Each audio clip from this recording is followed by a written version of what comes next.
ఒకటవ అధ్యాయము యోహాను సువార్త అందరము కలిసి 36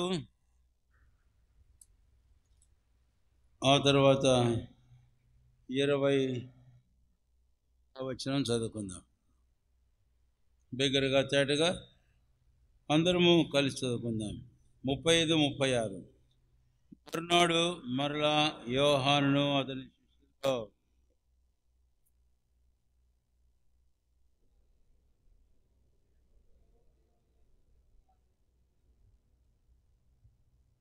29వ వచనం అందరము కలిసి. మరునాడు యోహాను యేసు తన యొద్దకు రాగా చూచి, ఇదిగో లోక పాపను మోసుకొని పోవు దేవుని గొర్రె పిల్ల. ప్రార్థన చేసుకుందాం. ప్రియమైన తండ్రి, ఇంతవరకు మిమ్మల్ని అనుగ్రహించిన ప్రశస్తమైన సమయానికి స్తోత్రాలు. బిగ్గరగా ఆరాధించాము. కొంతమంది ప్రభు సన్నిధి భయభక్తుల్లో మౌనంగా హృదయాలు మీ సన్నిధిలో ఆరాధనలో కుమ్మరించిన వారందరినీ బట్టి స్తోత్రాలు. ఏకీభించి ఆమెని చెప్పడం ద్వారా, పాడడం ద్వారా ప్రభుని మేము ఆరాధించే చక్కని తరుణం మాకు ఇచ్చారు. ఎవరు మేము అశ్రద్ధ చేసి ఉంటే క్షమించండి. మా ప్రభుని ఎంతో చక్కగా ఆరాధించడానికి మమ్మల్ని సిద్ధపరచండి. మా ఆరాధన అంగీకరించి బలం మా మధ్యలో ఉంచారు. అందు మేము పాలు పొందబోతుండగా మా గమనాన్ని ఇచ్చిన మీ వాక్యంలో ఉంచి మాతో మీరు మాట్లాడవలసిందిగా మీకు ప్రార్థన చేస్తూ వదనం చెల్లిస్తూ యేసు ప్రభు వారి శ్రేష్టమైన నామమును స్తుతించి ప్రార్థించి వేడుకొనుచున్నాము తండ్రి. ఆమేన్. ప్రకటన గ్రంథం 5వ అధ్యాయానికి వెళ్దాం.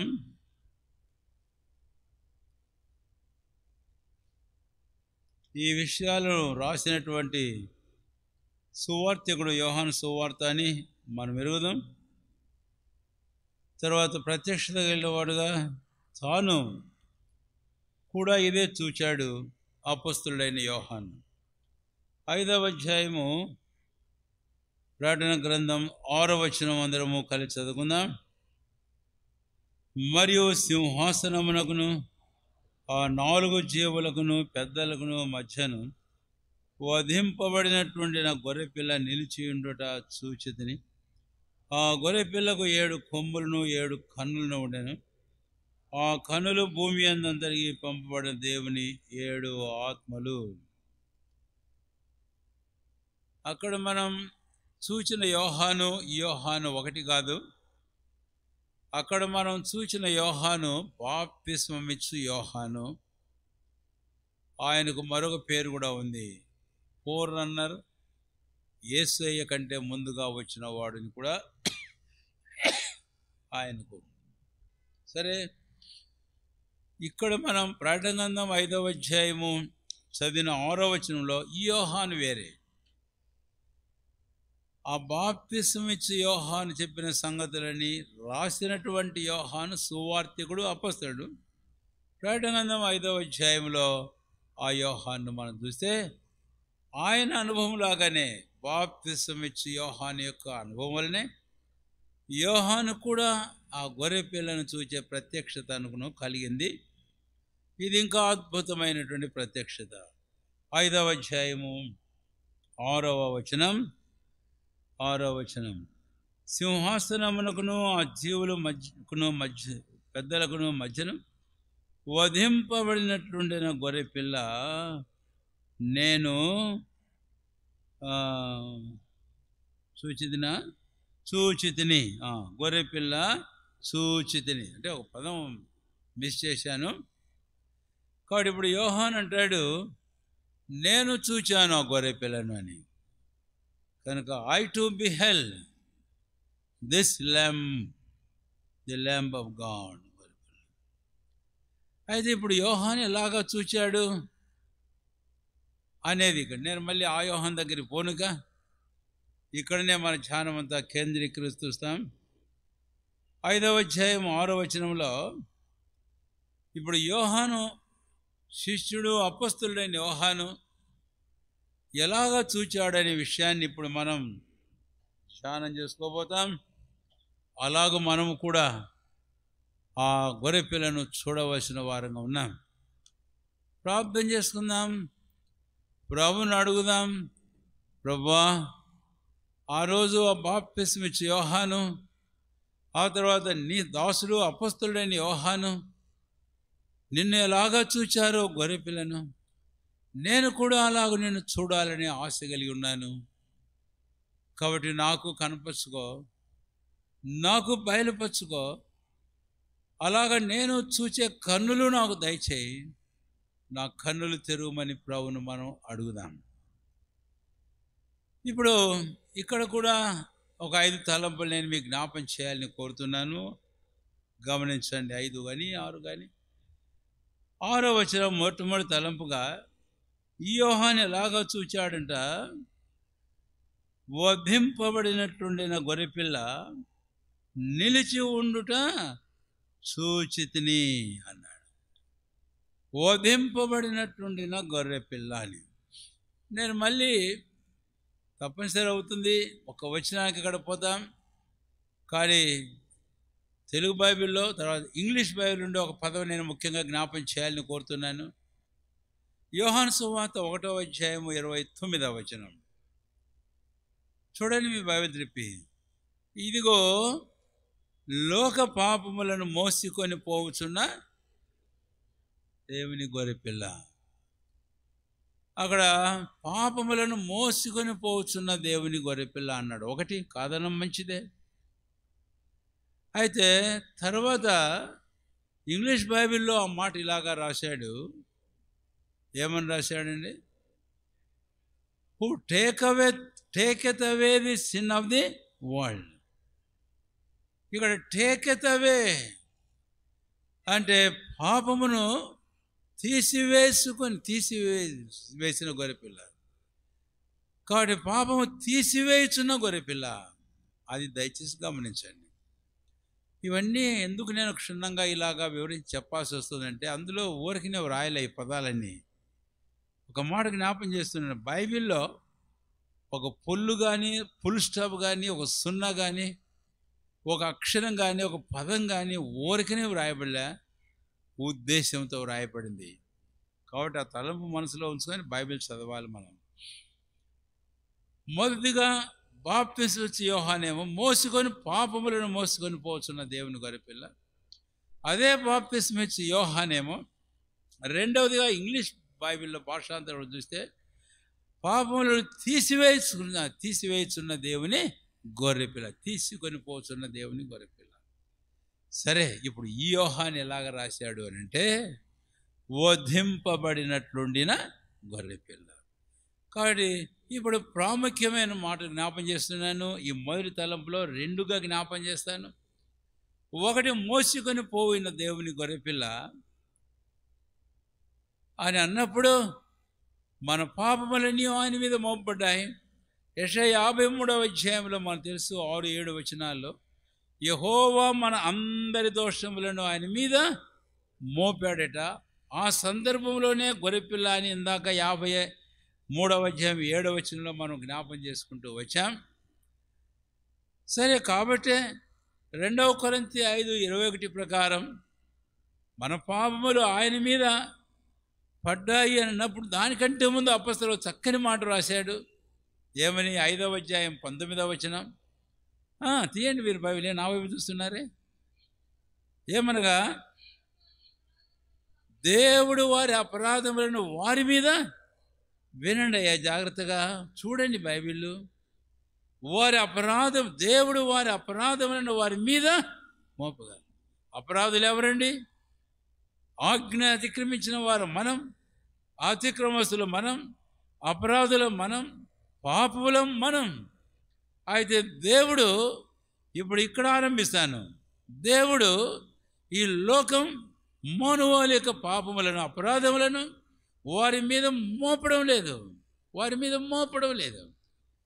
So the God of creation, created God our created is not willing to put the burden of sin on us, or the sin of trespasses, transgressions. ఇవన్నీ ఆయన మన మీద మోపడానికి ఇష్టపడలేదు. ఏమి అద్భుతమైన ప్రేమ! చిన్న పొరపాటు చేస్తే ఇదిగో అదిగో ఇదిగో చేసావు చేసావు చేసావు. మనుషులు ఎన్నిసార్లు ఏం చేస్తుంటారట? చెప్పండి, ఏం చేస్తుంటారట? పెడతానే ఉంటారు మీద, మోపుతానే ఉంటారు మీద. అయితే చూడండి, ఎవరు మోపేది? నీవు కూడా ఒక మనుషుడివే, నీవు కూడా అనేక బలహీనత ఆవరించబడిన వాడివే, నీవు కూడా జన్మించిందా పాపలోనే. పాపమైన మానవుడేండి తోటి మానవుడి మీద ఎంతగా మోపుతుంటామో. అయితే పరిశుద్ధుడైన దేవుడు, సృష్టికర్త అయిన దేవుడు ఇంకెంతగా మోపాలి? అయినా దేవుడు వారి అపరాధంలో వారి మీద, ఇది దేవుని యొక్క ప్రేమ, దేవుని మహాకనికరం. మన మీదనే మోపితే మనం తాలుకోలేం. దేవునికి స్తోత్రం. ది లవింగ్ గాడ్, ప్రేమ స్వరూపుడైన దేవుడు. కనుక ఇప్పుడు రెండవ దానికి మనం వెళితే, నీకు స్తోత్రం అని చెబుతూనే, అయితే మరి ఎక్కడ మోపాడు, ఎవరి మీద మోపాడు? నా ఎన్ని తీసుకుని వెళ్ళి యెషయా 53వ అది చదివాం. వారి దోషములన్నీ, మన దోషములన్నీ ఆయన మీద మోపెను. ప్రభువైన యేసుక్రీస్తు వారి మీద మోపాడు. అందుకనే యోహాను సువార్త 1:29, లోక పాపములను మోసుకొని పోవచ్చున దేవుని గొర్రెపిల్ల. దేవునికి స్తోత్రం. ఇప్పుడు మనము మరొక మాట చూస్తే ఏంటి, ఇంగ్లీష్లో చెప్పుకున్నాం కదా, లోక పాపములను తీసివేసిన గొర్రెపిల్ల. అవును, నిజమే. హెబ్రీ పత్రిక 9వ అధ్యాయం ఎందుకు మోసుకొని పోయినాడు? హెబ్రీ పత్రిక 9వ అధ్యాయం రండి, 26వ వచనం అందరము కలిసి చదువుకుందాం. అట్లైన యెడల జగత్తు పునాది వేయబడింది మొదలుకొని ఆయన అనేక పర్యాయములు శ్రమపడవలసి వచ్చును. అయితే ఆయన యుగముల సమాప్తి యందు తను తానే బలిగా అర్పించుకోండి, పాప నివారణ చేయుటకై ఒక్కసారే. ఇక్కడ పాప నివారణ అని ఉంది, ఇంగ్లీష్లో ఏమనుంది? టు పుట్ అవే సిన్, అంటే to remove sin completely. That is the taking away of the sin. అదే పాపను తీసివేయడం అంటే. He has put away the sin from on the men. మనుషుల మీద ఉన్న ఆ పాప భారం, ఆ పాపమును ప్రభువైన యేసుక్రీస్తు వారు తీసివేశాడు. సరే, ఈ 3 మాటలు మనం చెప్పుకున్నాం కదా. మన మీద మోపలేదు, రెండవది ఆయన మీద మోపబడ్డాయి, మూడవది ఆయన మీద మోపబడమే కాదు, ఆయన ప్రత్యక్షమైన దేనికి యుగం సమాప్తి అయింది అంటే ఆయన పాపాలు తీసివేయడానికే. To once for all to remove, to eradicate the sins of human beings, the sin of mankind. అయితే ఇది ఎలాగా సాధ్యమైంది? How it was made possible? అది ఇప్పుడు ప్రకటన గ్రంథం 5వ అధ్యాయంలో అపొస్తలుడైన యోహాను చెబుతాడు. ఏమని చెప్పాడంటండి? 5వ అధ్యాయము 6వ వచనం, బోధింపబడిన గొర్రె పిల్లను నేను చూచితిని. అందుకే నేను ఇందా చెప్పా, ఆ యోహాను చూచిన దానికంటే ఈ యోహాను చూసింది ఇంకా అద్భుతమైన విషయం అని. కాబట్టి ఇప్పుడు యోహాను వధింపబడినట్లుండిన గొర్రెపిల్లనుగా చూచాడు. అంటే ఈ గొర్రెపిల్ల పాపములను మోసుకొని పోయి, అంతేకాదు పాపములను తీసివేసి పాపను పూర్తి నివారణ చేయాలి అని అంటే ఈ గొర్రెపిల్ల ఏం కావాలి అనేది ఆ బాప్తిస్మం ఇచ్చి యోహాను చెప్పలేదు, కానీ ఈ యోహాను చెబుతున్నాడు ఆయన వధింపబడ్డాడు అని. కనుకనే ఈ మధ్యాహ్నం వధింపబడిన గొర్రెపిల్ల మన ప్రభువైన యేసుక్రీస్తు వారు ఆయన మరణ భూస్థాపన పునరుత్థానముల ద్వారానే, ఆయన చెందించిన ప్రశస్తమైన రక్తం ద్వారానే పాపము తీసివేయడం. పౌలు కూడా దానికి సమ్మతించి ఈ మాట రాస్తూ హెబ్రీ పత్రిక 9వ అధ్యాయం 26వ వచనంలో ఎలాగ తీసివేశాడంటే, ఆయన యుగముల సమాప్తి యందు తన్ను తానే బలిగా అర్పించుకుంటూ వలన, having offered himself as the sacrifice, he has taken away the sin, he has put away the sin. దేవుని స్తోత్రం. ఈ మధ్యాహ్నం ఇక్కడ కూర్చున్న ప్రియమైన స్నేహితుడు సోదరి, నీవు చెప్పగలవా ఈ మాటలు? నీవు నమ్ముతున్నావా ప్రభువైన దేవుని ప్రేమ నీ పట్ల? నీ దోషములు నీ పాపలు నీ మీద మోపడానికి ఇష్టపడవులే. నీవెరుగుదువా నీ పాప దోషములు నీ ప్రభు అయిన యేసుక్రీస్తు వారి మీద. తర్వాత నీవు చూచావా నీ పాపములు తీసివేసేందుకు కొరకై సిలువలో ఆయన నీ కొరకై వధింపబడిన గొర్రెపిల్ల. అలాగైతే ఈ మధ్యాహ్నం మందు నువ్వు చెప్పగలవా, నా పాప భారం అంతా దొర్లిపోయింది, నా పాపములు దోషములు తీసివేయబడ్డాయి, నా పాపం నివారణ చేయబడింది. పాడుతుంటాం మనం ఒక పాట, నివారణాయను నివారణాయను. అవును నిజమే. ఈరోజు అలాంటి పాటతో నీవు ఏకీపించి దేవుని స్తోత్రం. నా జన్మ కర్మ పాపములు, నా అతిక్రముల అపరాధములు, నా దోషములు నా మీద మోయలేని బరువులే మోపబడినవి, అవన్నీ నివారణ అయినాయి. దేవుని స్తోత్రం. చెప్పలేకపోతే ఇప్పుడైనా నీవు ప్రభువైన యేసుక్రీస్తును విశ్వాసం ఉంచితే, పశ్చాత్తాపడి పాపిని గుర్తించి నోటితో ఒప్పుకుంటే, ప్రభుని సొంత స్వీకరిస్తే, అప్పుడు యేసు రక్తం ప్రతి పాపము నుంచి నిన్ను పవిత్రునిగా చేస్తుంది. ఇప్పుడు ఇంకొక తలంపు ఆ మొదటి భాగంలోని మీ గమనానికి తేవాలని కోరుతున్నాను.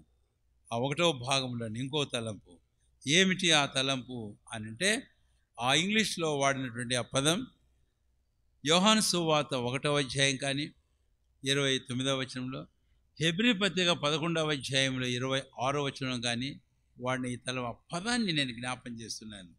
అవును, అది పదం కూడా చాలా ఇంపార్టెంట్ అని చెప్పాను.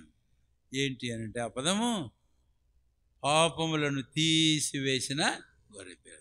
ఇప్పుడు నేను ఒక వ్యత్యాసాన్ని జ్ఞాపం చేస్తున్నాను మీకు. యోహాను సువార్త 1వ అధ్యాయం 29వ వచనంలో ఏమిటే కదవే, సిన్ ఆఫ్ ది వరల్డ్, లోక పాపములను మోసుకొని పోయిన దేవుని గొర్రెపిల్ల. అంటే లోకం అంటే లోకం కాదు, లోకమంతా దృష్టి పడి ఉంది 1 యోహాను 5వ అధ్యాయంలో. కాబట్టి లోకంలోని మానవులే అమత్తు వారి పాపములు ప్రాయశ్చిత్తం చేసి యేసు ప్రభువుని పాప నివారణ చేశాడు. అయితే విశ్వసించాలి. అయితే ఇప్పుడు రెండవదిగా హెబ్రీ పత్రిక 11వ అధ్యాయము 26వ వచనంలో మనం గమనించినట్లయితే, తాను హెబ్రీలైన క్రైస్తవులకు ఈ విషయాన్ని గురించి వ్రాసేటప్పుడు ఆయన ప్రత్యక్షమయ్యాడు. ఎందుకు ప్రత్యక్షమయ్యాడు ఆయన? 11వ అధ్యాయము 26వ వచనం చదవండి దయచేసి. 11 లేదమ్మా 9:26, క్షమించండి 9:26.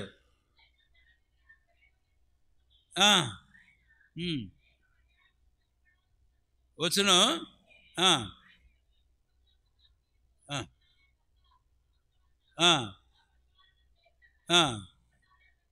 ఇక్కడ ప్రభువైన యేసుక్రీస్తు వారు మరలా తన్ను తాను అర్పించుకునే విషయాన్ని గురించిన ప్రస్తావన కాస్త వచ్చిన తర్వాత అప్పుడు చివరిలో ఈ మాట అన్నాడు, ఒక్కసారి అని అన్నాడు.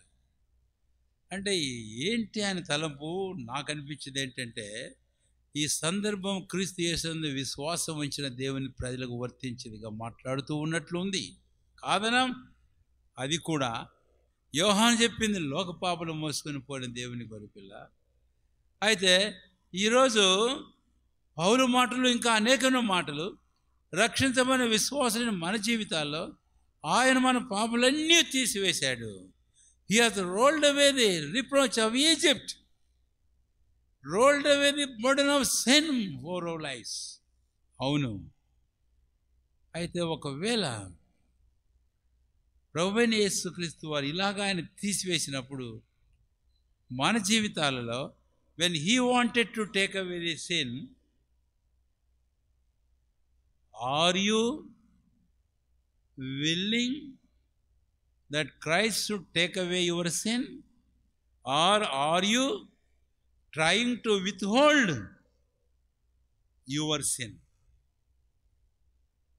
రక్షించబడిన దేవుని ప్రజలంగా మన జీవితాలలో ఈ భక్తుడు యోహాను రాసిన 3 పత్రికలు రాశాడు. యోహాను ఆ 3 పత్రికల్లో ఎవడైనను పాపము చేసినడలా అంటాడు చిన్నపిల్లలతో. అంటే ఇక్కడ ఉంది రక్షించబడిన దేవుని పిల్లైన వారు తెలిసో తెలియకనో తొట్టుబడి పడిపోవడం అనేటటువంటిది ఇక్కడ తేటగానే అర్థమవుతుంది ఈ అపొస్తలులు రాసిన వ్రాతల ద్వారానే. అవును, నిజమే.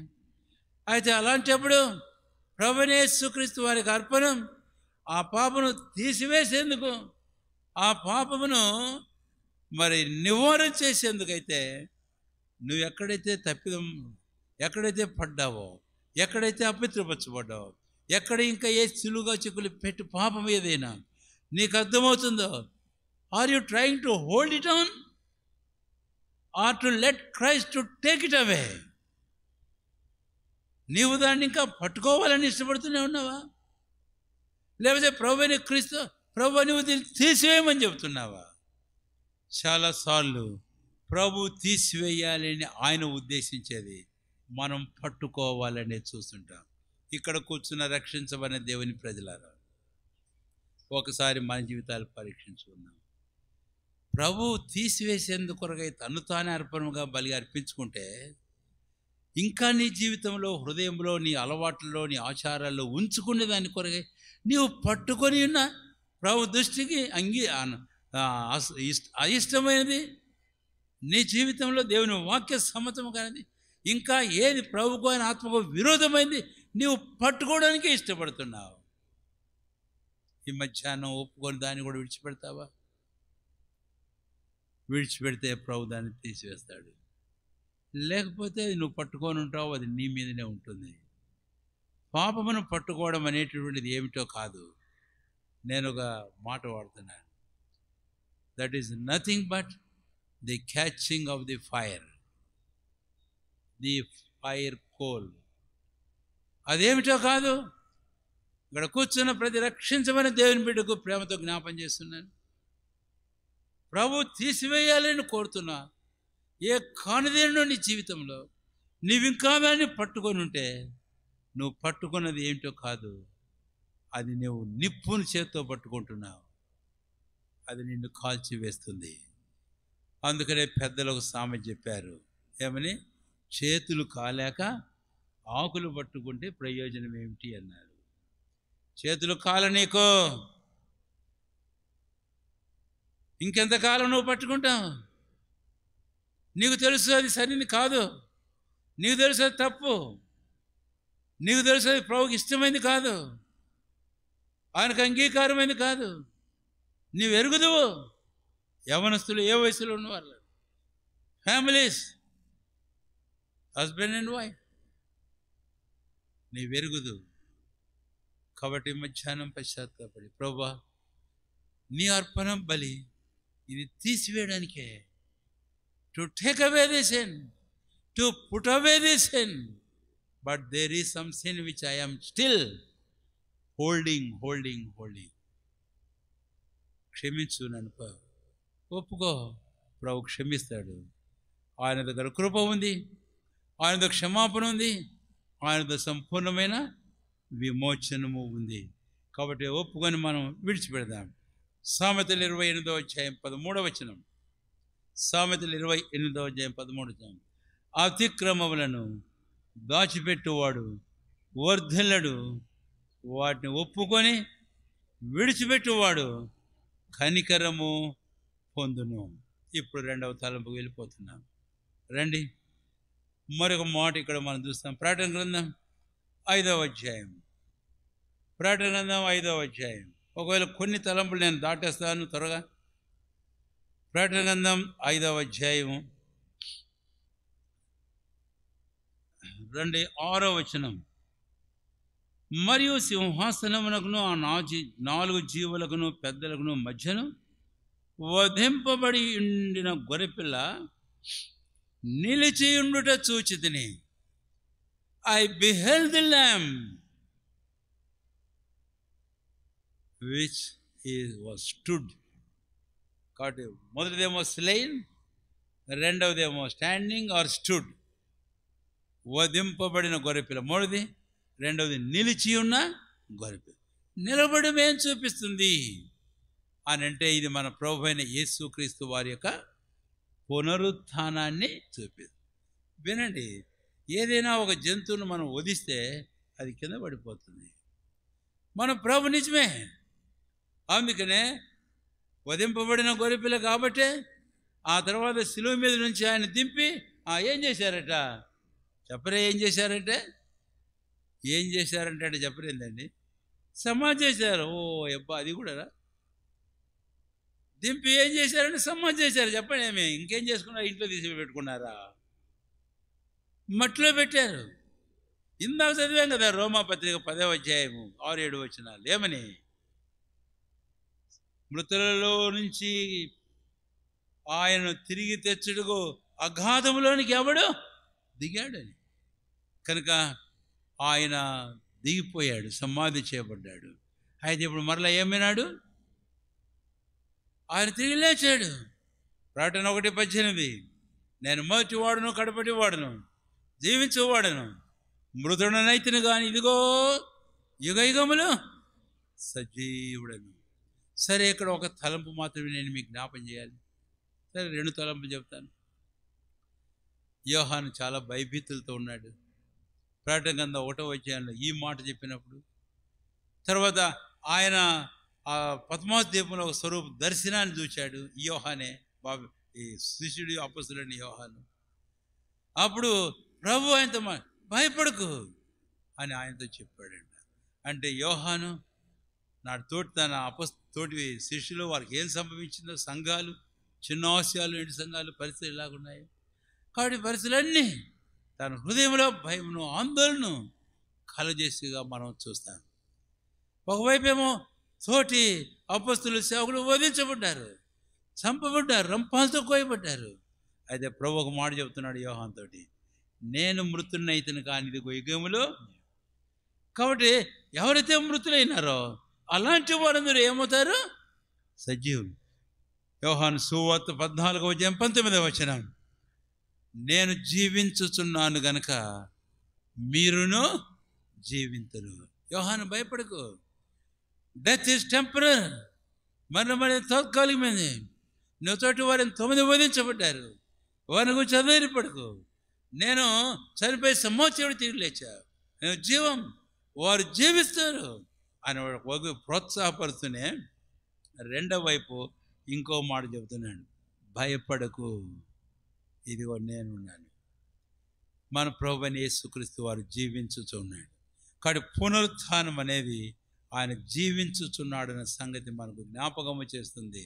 ఈరోజు ఆ రక్షకుడు ప్రభువైన క్రీస్తు దేవ గొర్రెపిల్ల. ఇప్పుడు మనం ప్రకటన గ్రంథం 5వ అధ్యాయంలో చూసేటప్పుడు ఇది యోహాను ఆ బాప్తిస్మ అని చెప్పిన ఆనాటి దినాల గొర్రెపిల్ల కాదు ఇది. ఇప్పుడు ఈ గొర్రెపిల్ల ఏ గొర్రెపిల్ల అంటే పునరుత్థానమై జీవించచ్చు అక్కడ వారి మధ్య నిలబడిన గొర్రెపిల్ల. He's very much alive. అదే ఈరోజు మన జీవితంలో మన గొప్ప అభయం, గొప్ప ఆదరణ, గొప్ప ధైర్యం, గొప్ప ప్రోత్సాహం. నా ప్రభు జీవించుతూ ఉన్నాడు. దేవుని స్తోత్రం. అందుకనే మనం ధైర్యం తెచ్చుకొని ప్రభు మహిమ కొరకై మన జీవితాల్లో ముందుకు పోదాం. నేను అంతకంటే ఆ తలంపుకి ఎక్కువ చెప్పడం లేదు, పునరుత్థానం గురించి మాట్లాడకపోవడం లేదు కూడా.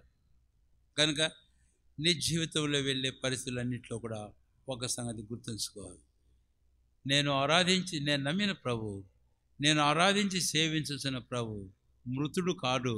ఆయన ఎవరు? సజీవుడు, జీవించుతూ ఉన్నాడు. అది మనం ఎరగవలసిన వారంగా ఉన్నాం. సరే, ఇప్పుడు మూడవ తలంపుకు మనం వెళ్తాం.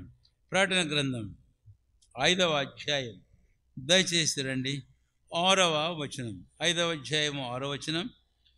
మరియు సింహాసనములకును ఆ 4 జీవులకును పెద్దలకును మధ్యన వధింపబడి గొర్రెపిల్ల నిలిచిండు చూచింది.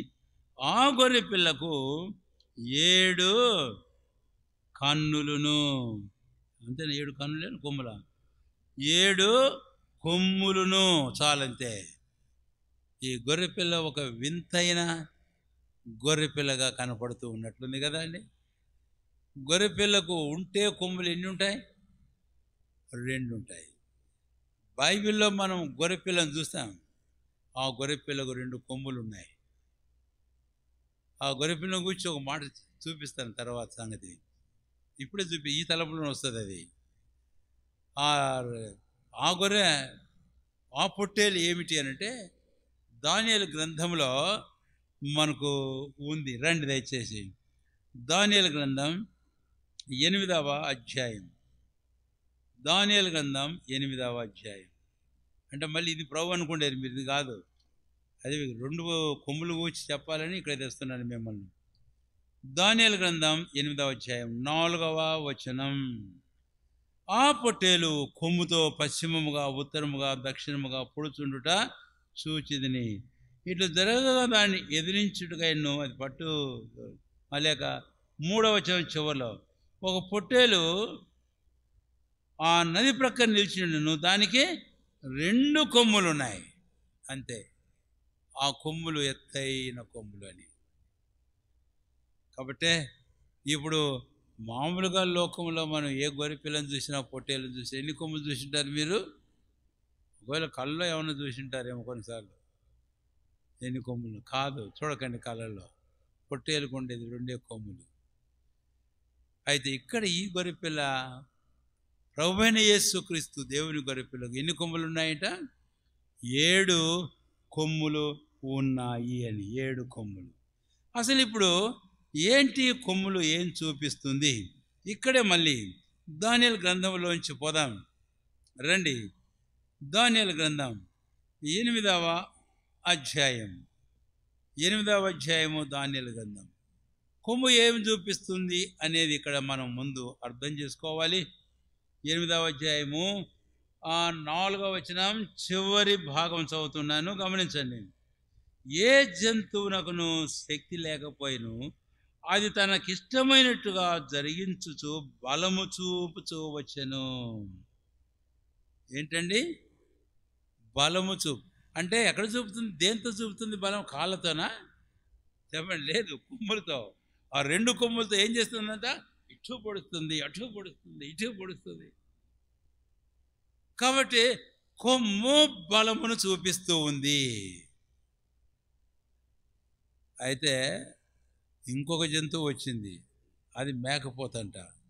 8వ అధ్యాయం కిందకి రండి దయచేసి. ఇంకా 8వ అధ్యాయం 7వ వచనం. 7వ వచనం. నేను మీకు చూడగా ఆ మేకపోతు పొట్టేలును. 6వ వచనం. ఈ మేకపోతు నది ప్రక్కన నిల్చుట చూచితిని. 5వ వచనం చివరిలో దాని 2 కన్నుల మధ్య ఒక ప్రసిద్ధమైన కొమ్ము. ఈ కొమ్ము ఒకే కొమ్ము. ఇది కూడా ఒక వింతే అనుకోవాలి. అందులో నొసట వచ్చింది ఏంది? ఈ కొమ్ము అని. అవును, నిజమే. ఇప్పుడు ఇది మేకపోతు. ఇది ఏం చేసిందంట? రండి దయచేసి 7వ వచనం చివరి భాగానికి వస్తున్నాను ఇప్పుడు. ఆ మేకపోతు దానిని నేలను పడవేసి దేని పొట్టేలును త్రొక్కుచూ ఉండెను. దాని బలమును అణచి ఆ పొట్టేలు తప్పించడం ఎవని చేత. తర్వాత పై చదువుతున్నాను, ఇంకో కొంచెం పైకి చదువుతున్నాను. ఆ మేకపోతు ఆ పొట్టేలు మీదకి వచ్చి ఆ పొట్టేలును గెలిచి దాని 2 కొమ్ములను ఏం చేసింది? చెప్పండి మీరు. 2 కొమ్ములను ఎరగొట్టి పడేసింది. దాని అర్థం ఏమిటి? క్రింద దాని బలములను చేసింది. ఇప్పుడు మీకు తేటగా అర్థమైంది. కొమ్ము ఏమి చూపిస్తుంది చెప్పండి దయచేసి? బలాన్ని చూపిస్తుంది. అంటే ఒకటి చెప్తున్నా, ఇంకా 1-2 చెప్తాను. బలాన్ని చూపిస్తుంది కొమ్ము అని.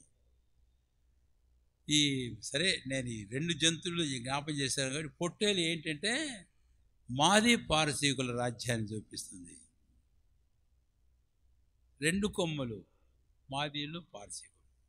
ఆ తర్వాత వచ్చిన మేకపోతు దానికి ఒక కొమ్ము ఏం చూపిస్తుందంటే గ్రీకేలు సామ్రాజ్యాన్ని, దాని రాజైన అలెగ్జాండర్ని చూపిస్తుంది. అంతకంటే ఎక్కువ చెప్పను నేను. దానియేలు గ్రంథం యూట్యూబ్లో చూసుకోండి తర్వాత. సరే, ఇప్పుడు కొమ్ము అనేది బలం అని చెప్పడానికి ఇన్ని సంగతులు నేను మీకు జ్ఞాపం చేశాను. ఇప్పుడు ఈ మనం చూస్తున్న ప్రకటన గ్రంథం 5వ అధ్యాయంలో యోహాను చూసిన ఆ నిల్చుండినటువంటి ఆ గొర్రె పిల్లకు ఎన్ని కొమ్ములు ఉన్నాయి? 7 బైబిల్లో చెప్పనా సంపూర్ణతకు సంఖ్య.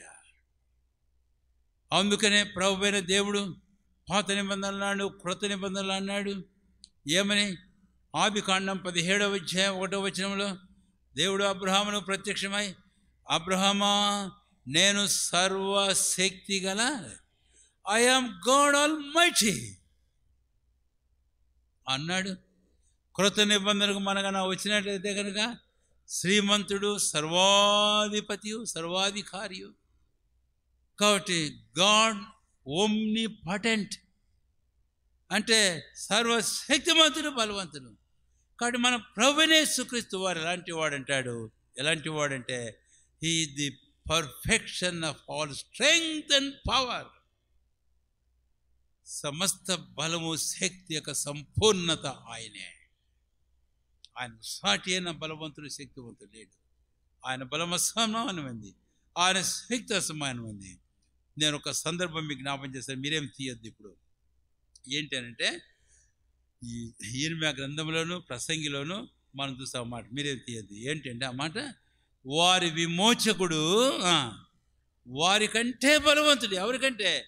ఇశ్రాయేలు యూదా జనాంగాన్ని చెరపట్టి వారిని పోనిచ్చుటకు ఇష్టపడని ఆ ప్రజలు, రాజ్యములు, రాజ్యాధికారులు వారు బలవంతులు, వారికంటే బలవంతుడు వారి విమోచకుడు. ఆయనే మన ప్రభువైన యేసుక్రీస్తు వారు. దేవునికి స్తోత్రం. కాబట్టి 7 కొమ్ము బలాన్ని చూపిస్తుంది.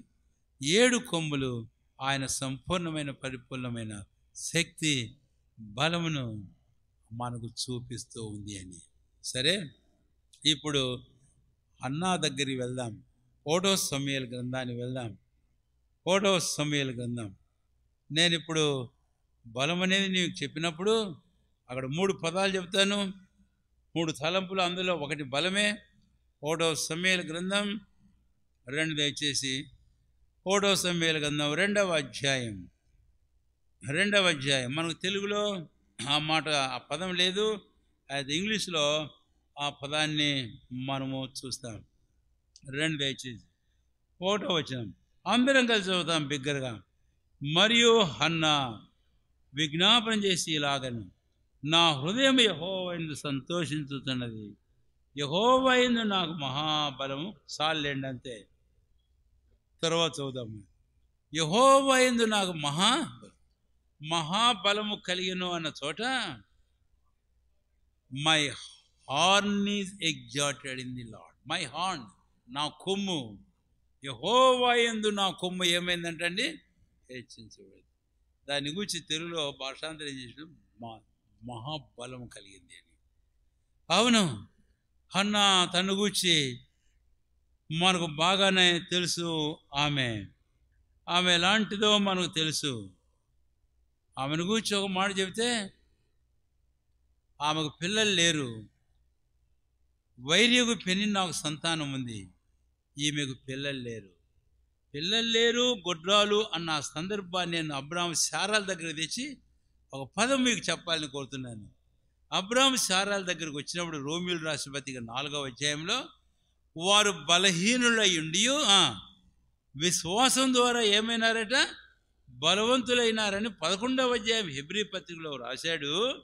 ఆ తర్వాత 4వ అధ్యాయం రోమా పత్రికలో అబ్రాహాము శారాల గురించి మాట్లాడుతూ వారి శరీరం మృతతుల్యంగా ఉన్నప్పుడు, నమ్మకం లేనప్పుడు వారు ఏం చేశారట? బలం పొందారట. విశ్వాస విషయంలో సందేహింపక వారు బలపరచబడ్డారు, సంతానం కన్నారు. కాబట్టి హన్నా జీవితాన్ని ఇప్పుడు మీకు జ్ఞాపం చేస్తున్నాను. ఏంటి? అనేకమైన బలహీనతలు కలిగినటువంటి స్త్రీ, బలహీనురాలైన స్త్రీ. ఒకవేళ భౌతికంగానే కాదండి, ఆధ్యాత్మిక జీవితంలో కూడా అలాంటి బలహీనలో ఉన్నటువంటి సంగతి ఈరోజు మన జీవితంలో మనం మనసును ఉంచుకోవాల్సిన వారంగా ఉన్నాం. Looking to ourselves we are weak. మొన్న కొండపి దగ్గర తాటాకుల వారి పాలెంలో మందిర ప్రతిష్ఠ ఆరాధన ప్రభుబల్ల పెట్టుతున్న సందర్భంలో నేను చివరి వర్తమానంలో ఒక 3 తలంపులు జ్ఞాపం చేశాను. అది యెషయా-గ్రంథం 42వ అధ్యాయంలోంచి మత్తయి సువార్త 12వ అధ్యాయంలో ఎత్తి రాసిన సందర్భం. అది ఏమిటి అనంటే, నలిగిన రెల్లును ఆయన వెరువడు.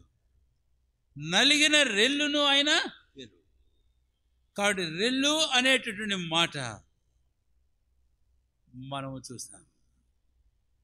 ఆ మందిరానికి ఒక పేరు పెట్టా, ఆ పేరు కానా ప్రార్థనా మందిరం. ఎక్కడుంది కానా ప్రార్థనా మందిరం? కానా ఎక్కడుంది? మంచి మాట చెప్పారు. మళ్ళీ 11వ అధ్యాయంలో పోయి ఎక్కడో పోయి కానా అని చెప్పలే పాత నిబంధనలో. యోహాను సువార్త 2వ అధ్యాయం 1వ వచనం, గల్లీలోని కానా అను ఊర్లో కానా ప్రార్థనా మందిరం పేరు పెట్టేటప్పుడు కానా అనే పదానికి అర్థం చెబుతూ, కానా అంటే రెల్లు అని అర్థం.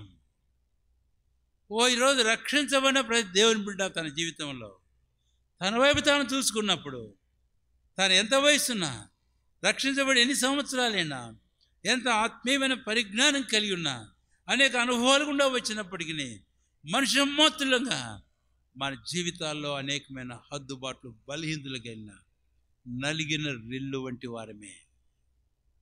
అది హన్నా జీవితం, అది నా జీవితం, అది నీ జీవితం. శారీరకంగానే కాదు, ఆత్మీయంగా కూడాను. అలాంటి హన్నా ఇప్పుడు అంటుంది ఏమని? యెహోవా యందు నాకు మహాబలము కలిగాను, my heart is exalted in the Lord. 2వ అధ్యాయము 1వ సమూయేలు గ్రంథం క్రిందకు మనం వస్తే 10వ వచనం చివరి భాగం, తాను నియమించిన రాజునకు ఆయన బలమిచ్చును, తాను అభిషేకించిన వారికి అధిక బలము. ఒకవేళ రాజు కూడా అభిషేకించబడిన వాడే అయితే, ఆ రాజు అభిషేకించబడిన వాడు రాజునొకని చెప్పింది ఆమె. తర్వాత ఇంకా మళ్ళీ అంటుంది ఏమని? తాను అభిషేకించిన వారికి. ఒకవేళ ఆమె నియమించిన అన్నప్పుడు అభిషేకించిన వాడే, రాజు అభిషేకించబడ్డాడు. రాజే కాదు, తాను అభిషేకించిన వారికి అన్నప్పుడు ఆయన కాకుండా ఇంకా వేరే వారిని గురించి కూడా మాట్లాడుతుంది. అందుకని నేను ఒక వచనం జ్ఞాపకం చేస్తున్నాను మీకు. 1వ యోహాను 2వ అధ్యాయము 19వ వచనం. 19 21? మీరు ఇప్పుడు చూడండి బైబిల్లో టకమని నాకు చెప్పాలి రెఫరెన్సు. మీరు పరిశుద్ధుని వలన 20వ వచనమా అభిషేకమును, ఎన్నో వచనం 20, 1వ యోహాను 2:20. మీరు పరిశుద్ధుని వలన అభిషేకము. ఎవరికి రాశాడండి యోహాను? మళ్ళీ అంటున్నాను, చిన్నపిల్లలారా, నా చిన్నపిల్లలారా. కాబట్టి 3 పత్రికలు కూడా యోహాను చిన్నపిల్లలు అంటే మనము దేవుని పిల్లలమై ఉన్నామని క్రిందకు వస్తే మాట్లాడతాడు 2వ అధ్యాయంలో. కాబట్టి దేవుని పిల్లల గురించి మాట్లాడతాడు. దేవుని పిల్లల గురించి మాట్లాడుతూ అంటాడు 1వ యోహాను 2వ అధ్యాయం 20వ వచనంలో, మీరు పరిశుద్ధుని వలన ఏం పొందినవారని చెప్పండి? అభిషేకమును పొందినవారు. ఆ మాటలు నేను చెప్పేటప్పుడు అసలు పదం నేను చెప్పగలుగుతుంది ఏంటంటే, ఆయన వారికి ఏమిచ్చాడట? తాను అభిషేకించిన రాజులకు బలం ఇచ్చాడు, తాను అభిషేకించిన పరిశుద్ధులకు బలం ఇచ్చేవాడు ఆయనే. దేవునికి స్తోత్రం. ఈ మధ్యాహ్నం మంది ఇక్కడ కూర్చున్న మనం ఎవరమైనా సరే మన జీవితంలో వాడి గుర్తుంచుకుందాం. మన వైపు మనం చూసుకున్నప్పుడు అన్ని విధాల బలహీనమే. అయితే మనల్ని అభిషేకించిన ప్రభు వైపు మనం చూసినప్పుడు, ఆ సింహాసనం నిలబడి ఉన్న 7 కొమ్ములు గల గొర్రె పిల్లను చూసినప్పుడు ఒక్కసారి నువ్వు అర్థం చేసుకో. Oh, here is the source of my strength, here is the source of my power, here is the source of my ability. ఇక్కడ నా బలం, నా శక్తి, నా సామర్థ్యానికి మూలం ఎక్కడుంది? అదిగో ఆ సింహాసనమునకు 24 మంది పెద్దలకు మధ్య నిలబడిన 7 కొమ్ములు గల గొర్రెపిల్ల. కాబట్టి అట్టి స్ట్రెంగ్త్ను మన జీవితంలో బై ఫెయిత్, విశ్వాసం ద్వారా, రెండవది మనల్ని మనం తగ్గించుకోవడం ద్వారా, దేవుని బలిష్టమైన చేతి కింద మనం బలపరచబడుతూ మాయం కొరకై మనం ముందుకు సాగిపోదాం. కాబట్టి కొమ్ము బలాన్ని చూపిస్తుంది. అయితే ఆ బలం ఆయనకనే కాదు, యోహాను కలా కనపరచుకోవడంలో ఆయన ఈ మాట మనం చెబుతున్నాడు, నేను మీకు బలం. తర్వాత ఈ భాగంలో ఇంకొక తలంపు కూడా మీకు చెబుతానన్నాను కదా. 1వ సమూయేలు గ్రంథం 2వ అధ్యాయం 9వ వచనం. బలమే కాదు కొమ్ము. 9వ వచనం, తన భక్తుల పాదములను తొట్టలేడు, ఆయన వారిని కాపాడును. దుర్మార్గులు అంధకారమందు మాట మనుదురు, బలము చేత ఎవడునో జయము నొందడు అనే మాట దయచేసి గమనించండి. బలము చేత ఎవడునో జయము నొందుడు అని. ఇంగ్లీష్లో ఏమనుందంటే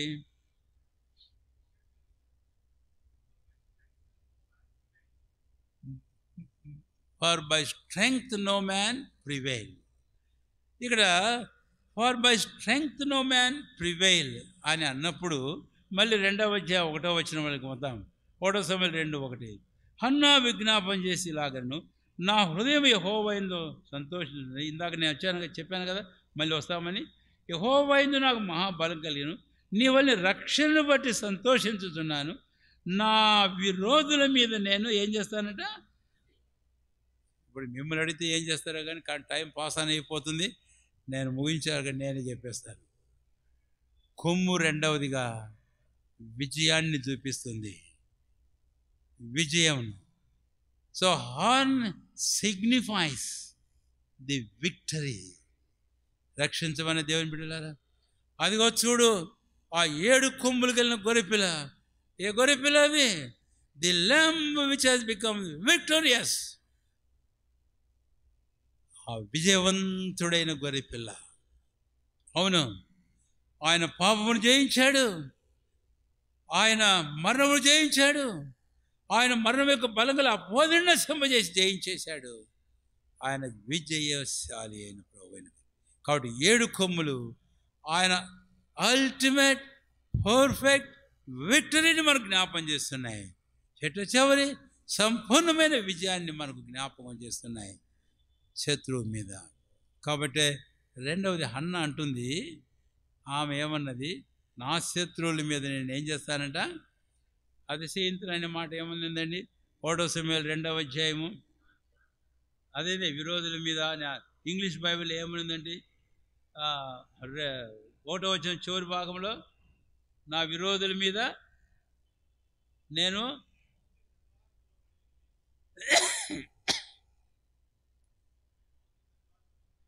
ఓకే సరేలేండి, ఇంకెక్కువ లోతుగా మనం స్టడీ కాదు, మెసేజ్ విల్ గో అహెడ్.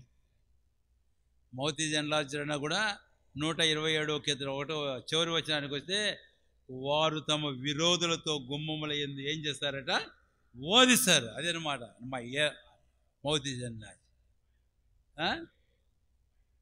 కాబట్టి my smile at my enemies. ఇది హన్నా జీవితంలో తన విరోధుల మీద తనకు ఇవ్వబడిన విజయాన్ని జ్ఞాపకం చేస్తుంది.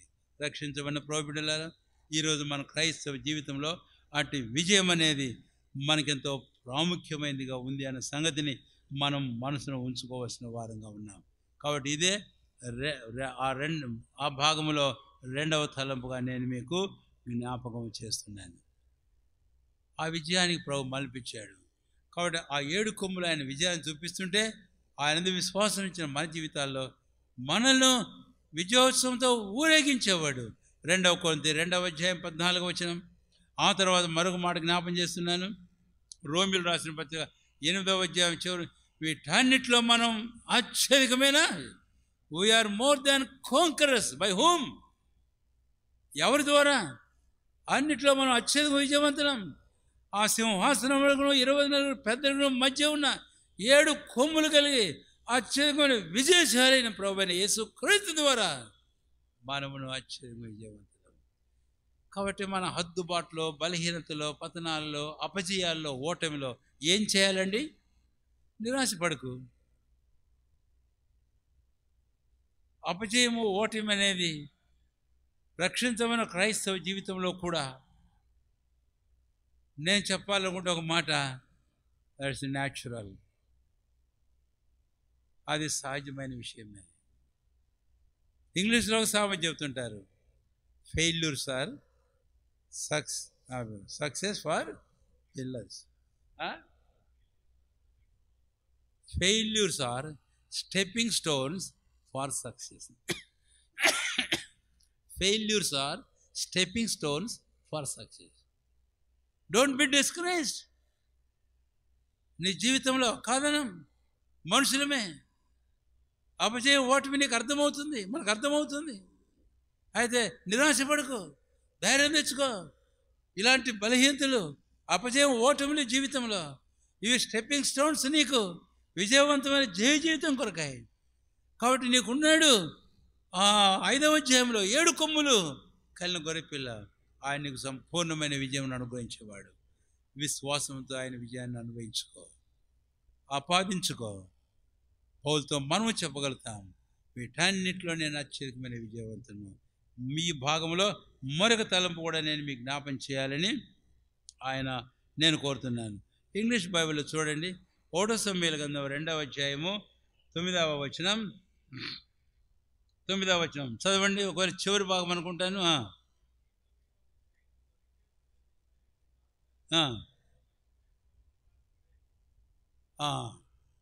ఇక్కడ కొమ్ము అనేది అది హెచ్చింపును ఘనతను మనకు చూపిస్తూ ఉంది. రైట్,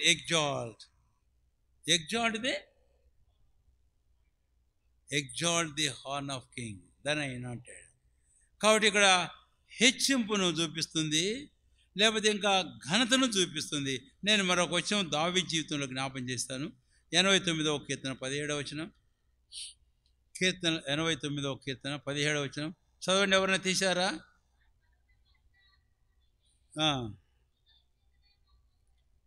నీ దయచేతనే మా కొమ్ము హెచ్చించబడుచున్నది. ఇంగ్లీష్లో ఏమనుందండి?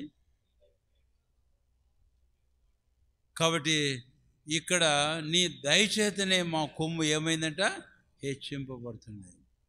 ఇక నేను మీకు జ్ఞాపం చేయాలని కోరుతున్న మాట ఏంటి? కొమ్ము అంటే అది హానర్ను చూపిస్తుంది, అది ఘనతను, గొప్పతనాన్ని చూపిస్తుంది, మహత్యాన్ని చూపిస్తుంది అది చెప్పాలి. అది సౌందర్యాన్ని, సొగసును చూపిస్తుంది. మీరు చూసింటారు, ఆయా దేశాలు, ఆయా ప్రజలు వారి కొమ్ముల గురించి మనం విని ఉంటాం. కాబట్టి కొమ్ము ఇక్కడ ఘనతను చూపిస్తుంది అని ఒక మాట చెప్తున్నాను. ఈరోజు రక్షించమని మన క్రైస్తవ జీవితంలో కొంతమంది రాజులు వారి ప్రక్కన కొమ్ములు ఉంచుకుంటారు. కొన్ని దేశాల వారి సింబల్స్గా, కొన్ని రాజ్యాలు వారి సింబల్స్గా కొమ్ములు ఉంచుకుంటారు.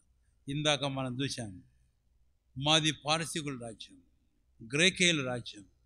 కాబట్టి ఇవన్నీ ఈ హార్న్స్, కొమ్ములు వారి జీవితాలలో వారి మహాత్యాన్ని, వారి హెచ్చింపును, గొప్పతనాన్ని చూపించేవి. కనుక మూడవదిగా మీకు జ్ఞాపం చేస్తున్నాను, ఆ 7 కొమ్ములు కలిగినటువంటి ఆ గొర్రెపిల్ల అత్యధికమైన మహిమ మహాత్యములను పొందినటువంటి గొర్రెపిల్ల అని. చాలా అంతటితో నేను ఆపించి ముందుకు పోతున్నాను. కనుక దీని గురించి ఇంకా మీరు అధికంగా తలంచాలని మీకు మనం చేస్తూ, like homework I'm giving to you. కాబట్టి నేను అక్కడ ఆపి ముందుకు పోతాను. ఇప్పుడు 4వ తలంపు మనం వద్దాం. రండి, ప్రకటన గ్రంథం 5వ అధ్యాయం. ప్రకటన గ్రంథం 5వ అధ్యాయం 9వ వచనం. ఆ తర్వాత 7 కొమ్ములను, తర్వాత ఏమున్నాయంటండి? 7 కన్నులను కలిగిన గొర్రెపిల్ల. ల్యామ్ హ్యావింగ్ 7 ఐస్. ల్యామ్ having 7 ice. కాబట్టి ఆ గొర్రెపిల్లకు ఏమున్నాయట? 7. ఆ కన్నుల గురించి తర్వాత చెప్పాడు. ఏమని? ఆ 7 కన్నులు భూమి మీదకి ఎంతమందికి పంపండి, దేవుని యొక్క 7 ఆత్మలు. సరే, ఈ విషయాన్ని గురించి జకరియా కూడా మాట్లాడతాడు. సరే, వాటన్నింటిని కూడా నేను పోవడం లేదు, కానీ అయితే ఒక్క చిన్న తలపు చెప్పి ముగింపుకు వెళ్ళాలని కోరుతున్నాను. ఈ గొర్రెపిల్లకు ఉన్నటువంటి 7 కన్నులు ఏమిటివి? 7 ఆత్మలు. ప్రకటన గ్రంథం 1వ అధ్యాయంలోనే ఆయన కన్నుల గురించి ఈ యోహాను ముందు కూడా చూశాడు. ఆయన కన్నులు ఎలాగున్నాయంట? ప్రజ్వరిల్లుచూ ఉన్న జ్వాలాలుగా ఉన్నాయి, జ్వాలామయమైనవి. ఆ ప్రభు ప్రకటన గ్రంథంలో 1వ అధ్యాయంలో అలా కనబడ్డాక నేను చదువుతున్నాను 14వ వచనంలో, ఆయన చివరి భాగం, ఆయన నేత్రములు అగ్ని జ్వాలల వలె ఉండెను. అక్కడ అయిన తర్వాత క్రిందకు వెళితే యోహానుకు ఈ వర్తమానం ఇచ్చేటప్పుడు 18వ వచనం, తొయితైరులో ఉన్న సంఘం దూతకు వర్తమానం పంపమన్నప్పుడు 18వ వచనం 2:18 ప్రకటన, తొయితైరులో ఉన్న సంఘం దూతకి ఇలా వ్రాయము, అగ్ని జ్వాల వంటి కన్నులను అపరంజిని పోల పాదములు గల దేవుని కుమారుడు చెప్పు. అగ్ని జ్వాల వంటి కన్నులు. యోహాను నువ్వు చూచావు, ఇప్పుడు నువ్వు చెప్పు.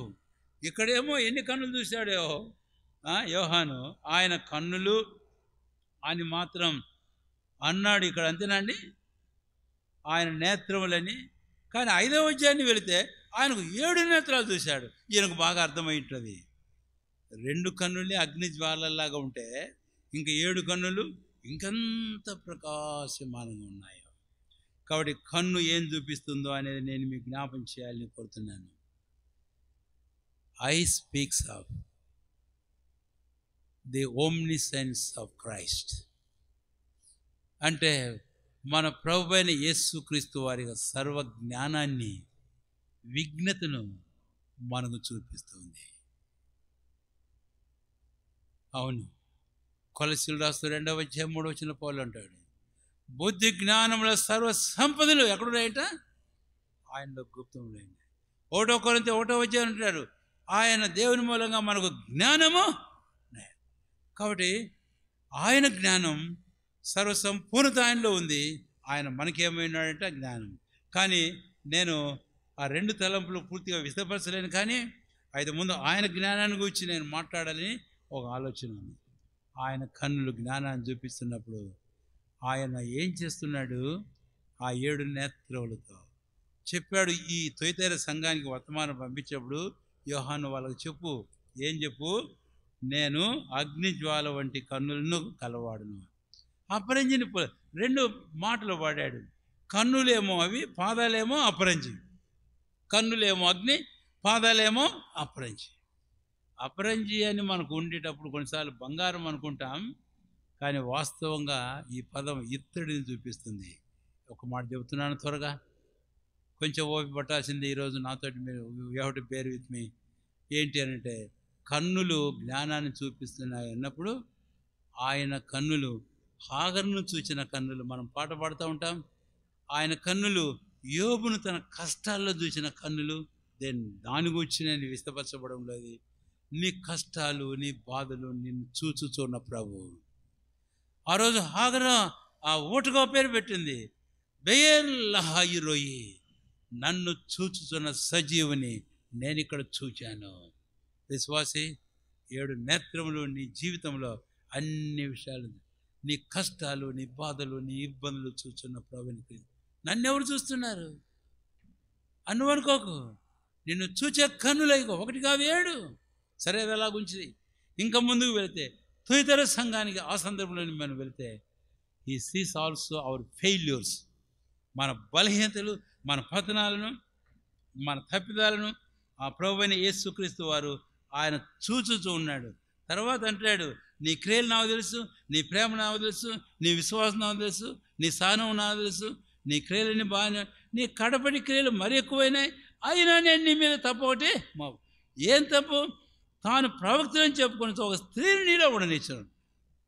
ఉందా ఏదైనా తప్పు మన జీవితాలలో? ప్రభు దాన్ని చూస్తూ ఉన్నాడని నేను మీకు జ్ఞాపం చేస్తున్నాను. అది కూడా అక్కడే నేను ముగించేస్తున్నాను. మనం ఎవరైనా దాచిపెట్టుకోలేము. హెబ్రీ పత్రిక 4వ అధ్యాయం 13వ వచనం, అక్కడ మనం చూసాం, మనం ఎవరికి లెక్క ఒప్ప చెప్పవలసినదో ఆయన కన్నులకు మరుగులేక సమస్తమును మరుగులేక తేటగా కనపడుతుంది. నువ్వు అనుకుంటున్నావా నేను చేసినట్టు ఎవరు కనపడుతున్నాయిలే అని? 7 కన్నులు గల వాడు చూస్తూనే ఉన్నాడు. తప్పించుకోలేవు సుమా. అర్థం చేసుకో దయచేసి. మనుషుల దృష్టికి తప్పించుకోవచ్చేమో, వాళ్ళ కన్నులకు నువ్వు పూయొచ్చేమో, ఏదన్నా గంతలు కట్టచ్చేమో, కానీ యేసు ప్రభు వారి కన్నులకు నువ్వు గంత కట్టలేవు. ఆయన నిన్ను చూచుచున్న దేవుడు. ఎవరికి నువ్వు లెక్క చెప్పాలో మరుగు లేక తేటగా కనపడుతుంది, గుర్తుంచుకో. తర్వాత అపరంజిని పోలిన పాదములు అన్నప్పుడు బైబిల్లో ఇత్తడి తీర్పును మనకు చూపిస్తూ ఉంది. అది కూడా గుర్తుంచుకో. అపరంజిని ఆ అగ్ని జ్వాల వంటి కన్నులు కలిగి మనల్ని బాగా చూస్తున్న దేవుడు మన తప్పిదాలు, మన పతనాలు, మన అవిధేయతలు, మన తిరుగుబాటు చూచుచున్న దేవుడు ఊరకనే ఉండడు ఎల్లకాలం. సరి చేసుకోవడానికి టైం ఇస్తాడు. కానీ అయితే సరి చేసుకోవడానికి ఇష్టపడకపోతే ఆయన చూడొకసారి, ఆయన పాదములు అపరంజి లేక ఇత్తడి పాదములు తీర్పును చూపిస్తుంది. కనుకనే జాగరూకులమై మన జీవితంలో ఆ 7 కన్నుల గురించి మనం అర్థం చేసుకుందాం. 3 మాటలు చెప్పాను. 1, నీ కష్టాలు ఇబ్బందులు చూస్తున్న కన్నులు. మార్క్సు వార్త 6వ చక్కని మాట ఉంది. ఏంటి ఆ మాట తెలుసా? వారు దోణి నడిపించడం సముద్రంలో, వారు దోణిని నడిపించడం కష్టపడుచూ ఉండగా ఆయన చూచి వారి దగ్గరికి వెళ్ళాడట. ఏం ప్రభు ఈ ప్రభు? కాబట్టి ప్రభు నీ దగ్గరకు వస్తున్నాడు. 2వది, నీ తప్పిదాలను చూస్తున్నాడు. గుర్తుంచుకో, సరి చేసుకోవడానికి తీర్మానించుకో. దాచిపెట్టుకోలేవు. ఎవరికి లెక్క చెప్పాలి. సరి చేసుకుంటే ఓకే, లేదా ఆయన పాదములు ఇతడి తీర్పులో తీసుకొని రాబడతాం. అందుకే ప్రతి మనుషుడు తను తాను విమర్శించుకొని అలా చేసి ఆ రొట్టెని తిని ఆ పాత్రలోనిది త్రాగవలను. 7వ తలంపు కొద్దాం. ప్రకటన గ్రంథం 5వ అధ్యాయం. ఇది నేను ఇంకా అధికంగా చెప్పను. 7వ అధ్యాయం రండి దయచేసి. 5వ అధ్యాయం క్షమించండి. ఇందాక మనం చదివిన భాగంలో సింహాసనమునకును ఆ 4 జీవులకును పెద్దలకును మధ్యను నిలుచుండిన గొర్రెపిల్ల. అయితే ఇక్కడ సింహాసనమునకును గొర్రెపిల్లకి అన్నాడు. ఎవరి సింహాసనం అది? క్రిందకు మనం వద్దాం. రండి దయచేసి. 13వ వచనం, 5వ అధ్యాయం 13వ వచనం. అనగా వాటిలో ఉన్న సర్వమును సింహాసనాసీనుడై ఉన్నవానికి గొర్రెపిల్లకును. చాలంతే. ఆ సింహాసనం ఆసీనుడై ఉన్నవాడు ఎవరో కాదు, గొర్రెపిల్ల. నిన్న ప్రకటన గ్రంథం ధ్యానం చేసినట్టున్నాం. అవును, గురువారం థ్రోన్ గూర్చి 7th న్యూ థింగ్ అనేది 7వ నూతన సంగతి గురించి చెప్పేటప్పుడు అది నూతన సింహాసనం అని చెప్పారు. 22వ అధ్యాయం 1వ వచనంలో, 22వ అధ్యాయం 3వ వచనంలో దేవుని యొక్కయు గొర్రెపిల్ల యొక్కయు ఇద్దరిని గురించి చెప్పి సింహాసనానికి వచ్చేటప్పటికి ఏమని చెప్పాడు? ఒకే సింహాసనం. చిన్నపిల్లలు మనం కుర్చీ మీద కూర్చుంటే జరుగుని మళ్ళీ అటు జరిపి కూర్చోవచ్చేమో, కానీ అయితే ఆడ ఇద్దరు లేరు, ఒక్కరే, ఆయనే ప్రభు అయిన యేసుక్రీస్తు వారు. కాబట్టి ఇప్పుడు ఈ గొర్రెపిల్ల సింహాసనం, the lamb which is on the throne. నేను ఇక్కడే ఆపుతున్నాను. పెద్దగా వ్యాఖ్యానించని మీకు చెప్పిన్నాను కాబట్టి ఇక వ్యాఖ్యానించడం లేదు. కాబట్టి ఈరోజు మనం చూద్దాం యెషయా గ్రంథం 6వ అధ్యాయంలో. మీరు తర్వాత తలంచని, కానీ ఆలయంలో యెషయా ప్రవక్త ఆ సర్వోన్నతమైన సింహాసనం మీద ఆసీనుడై ఉన్న వారిని చూచాడు అని. నిశ్చయముగా ఆ సింహాసనం మన ప్రభు అయిన యేసుక్రీస్తు వారిని గూర్చి చాలా సంగతులు మనకు పరిచయం చేస్తుంది. ఒకవేళ చెప్తే ప్రభు తన శిష్యులతో అన్నాడు, మీరు వెళ్ళండి, పరలోకంలోను భూమి మీద నాకేమి ఇవ్వబడింది అన్నాడు? సర్వాధికారం ఇవ్వబడింది. ఆయన ఏలుబడిని మనకు చూపిస్తుంది, ఆయన రాజరికాన్ని మనకు చూపిస్తుంది. ఇట్టి ప్రభు, ది ల్యాంబ్ ఆఫ్ గాడ్, దేవుని గొర్రెపిల్ల. కాబట్టి చివరి వర్తమానంలో ప్రకటన గ్రంథం 5వ అధ్యాయం ఆధారంగా ఈ 5 తలంపులు మన హృదయంలో ఉంచుకున్న వారమై మన జీవితాలు పరీక్షించుకొని సరి చేసుకుంటూ యోగ్యంగా ప్రభు యొక్క బల్ల మనం పాల్గొంటాం.